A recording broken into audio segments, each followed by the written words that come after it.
Ratt, BulletBoys, and Autograph rocked hard but never got the recognition they deserved.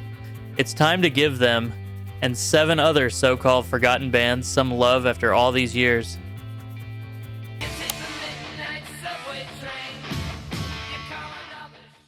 Ratt should have been even bigger than they were. They had the looks, the hooks, and a guitar sound that made them stand out from the countless bands on the Sunset Strip. Their 1984 album Out of the Cellar was a massive success, with Round and Round becoming a staple of rock radio. Warren DeMartini's guitar work was fluid and melodic, and Stephen Pearcy's raspy vocals gave their songs an edge. But despite their success, they never reached the same level as Guns N' Roses or Def Leppard. Internal conflicts tore them apart. Pearcy clashed with the rest of the band, leading to tensions that never fully went away. Robin Crosby, their talented rhythm guitarist, struggled with addiction, which affected both his playing and his health. As the band tried to keep things together, egos, money disputes, and constant infighting made it impossible to move forward. By the early 90s, the scene had changed, and Ratt was no longer the force they once were. They had the talent, but the drama ultimately won.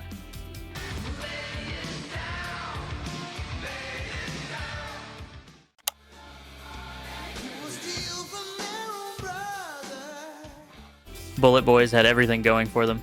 A charismatic frontman, a bluesy Van Halen-inspired sound, and a debut album that made some serious noise. Their 1988 self-titled record delivered the sleazy rocker Smooth Up in Ya and a powerful cover of the O'Jays' For the Love of Money.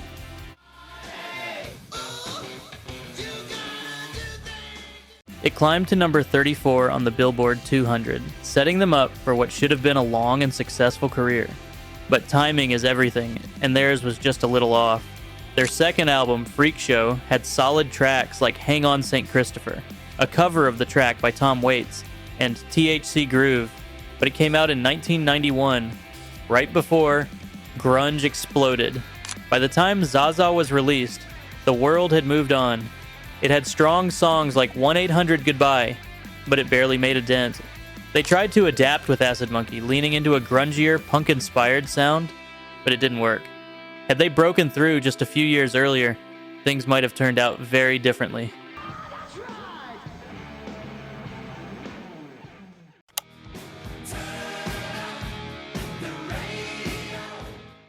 Well, it certainly started off strong for Autograph. In 1984, just a year after forming, they scored a massive hit with Turn Up the Radio, an anthem built for cranking the volume. Their debut album, Sign In Please, broke into the top 30, and with constant MTV airplay, it seemed like they were on their way to something big. But the momentum didn't last. Their follow-up single, Send Her to Me, barely got any radio play. The band was rushed back into the studio, and That's the Stuff was released in the same year, carrying over a few tracks from the first album. The result? It flopped, with only Blondes in Black Cars making a small impact. By 1987, they were struggling. Even cameos from Ozzy Osbourne and Vince Neil in a music video couldn't save them. By 1989, it was over. Timing, label pressure, and missed opportunities sealed their fate.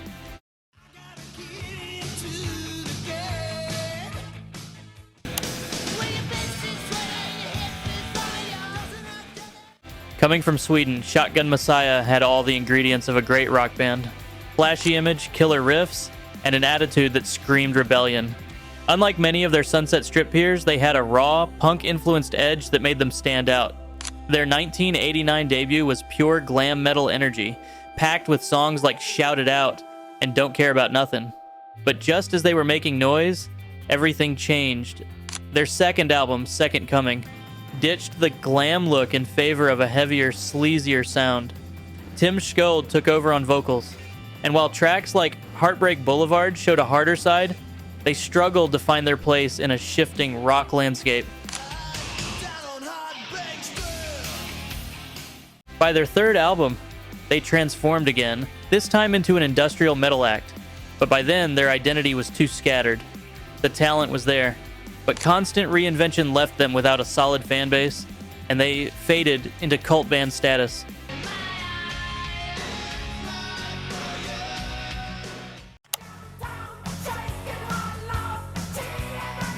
Before they became Kicks, The band originally started under the name The Shoes in the mid to late 1970s. They later changed their name to The Generators before finally settling on Kicks in 1979. It took years before they got the breakthrough they deserved. It wasn't until their fourth album, Blow My Fuse, in 1988 that they finally hit it big. The album delivered their biggest hit, the power ballad Don't Close Your Eyes, a song that tackled the serious issue of teen suicide.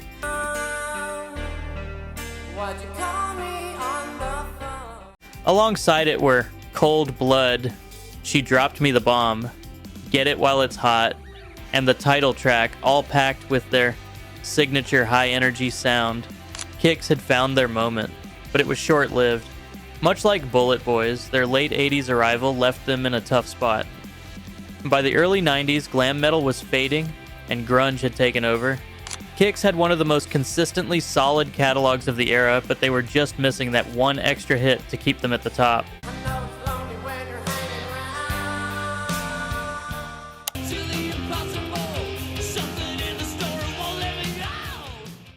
Dangerous Toys brought a southern twist to the glam metal scene, blending sleazy hard rock with raw, unpolished attitude.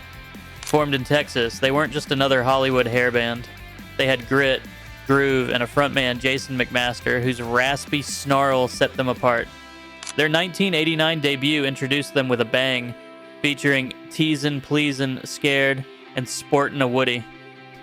It had the energy of Guns N' Roses with a touch of Aerosmith swagger, earning them a loyal following. But behind the scenes, the industry pressure was mounting.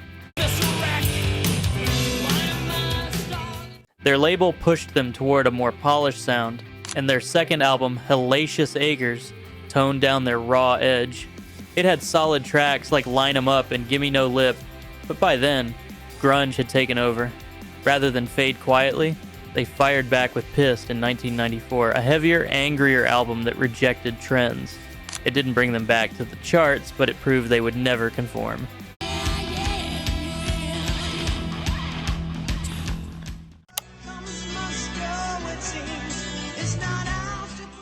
Few bands get their big break by winning a battle of the bands, but that's exactly how Tora Tora landed their record deal.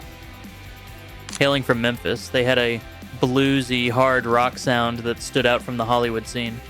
Their 1989 debut, Surprise Attack, made a strong impression, with Walk-In Shoes and Guilty earning them airplay and a growing fan base. But just as they were gaining momentum, disaster struck. Their second album, Wild America, dropped in 1992, but instead of a major tour, their label fell into financial trouble. Promotions stalled, and with grunge taking over, they were left fighting an uphill battle. By the time their third album was recorded, the label collapsed, and the record never saw the light of day. They had the songs, the talent, and the grit, but luck wasn't on their side. For those who remember, Tora Tora deserved far more than they got.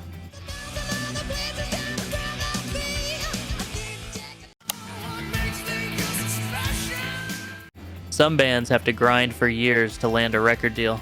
Baton Rouge got theirs before they even had a band name. Originally called Voices, they caught the attention of producer Jack Ponte, who saw potential, and helped rebrand them. Hailing from Louisiana, they blended classic rock influences with the polished production of late 80s hard rock. Their 1990 debut, Shake Your Soul, showcased their melodic power with tracks like Walks Like a Woman and There Was a Time. But momentum can disappear fast. Their second album, Lights Out on the Playground, arrived in 1991, right as grunge was dominating the industry. Despite strong tracks like Desperate and The Midge, the band struggled to stay relevant. Lineup changes and shifting musical trends left them without a clear future. They had the voice, the hooks, and the talent, but their time in the spotlight was cut far too short.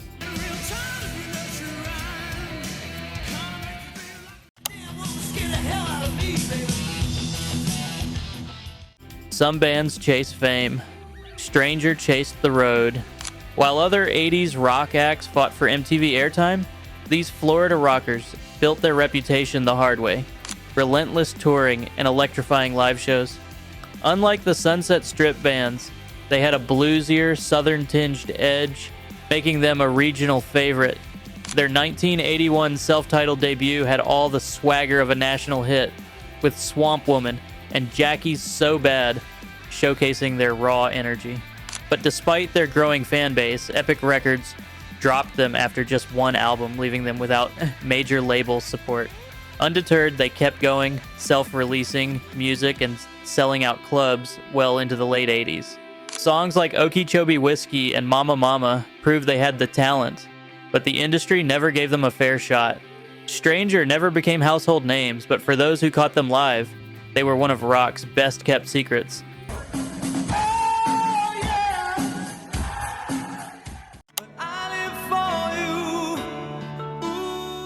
Lightning struck too late for Sheriff, and by the time their biggest song hit number 1, the band had already broken up. Formed in Canada, they released just one album in 1982 featuring the power ballad When I'm With You.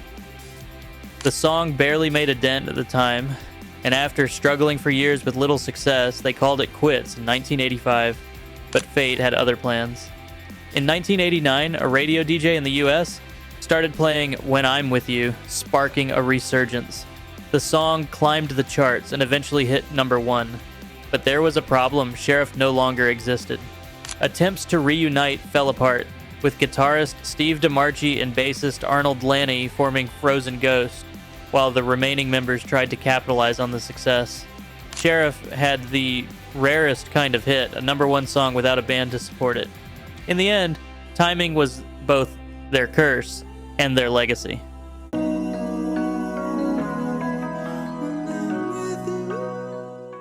Great music doesn't always guarantee success. These bands had the talent, but the industry had other plans. They deserve to be remembered.